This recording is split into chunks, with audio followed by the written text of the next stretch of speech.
এবারের পহেলা বৈশাখের সবচেয়ে বড় খবর বা জবর খবর ছিল এই সেই কঙ্কাল, যাহা সকল দেশপ্রেমিক জনগণের হৃদয় ও মন আকৃষ্ট করেছে।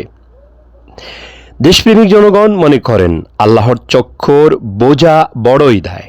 স্বাধীনতার পর থেকে দেশদ্রোহী এবং রাজাকারদের আড়াল করার জন্য এবং বাংলাদেশের মাটি ও মানুষদের প্রকৃত বন্ধু আলেম ওলামাদের মান সম্মান নষ্ট করার নিমিত্তে তাদের কার্টুন বানিয়ে পহেলা বৈশাখ উদযাপন করা হতো।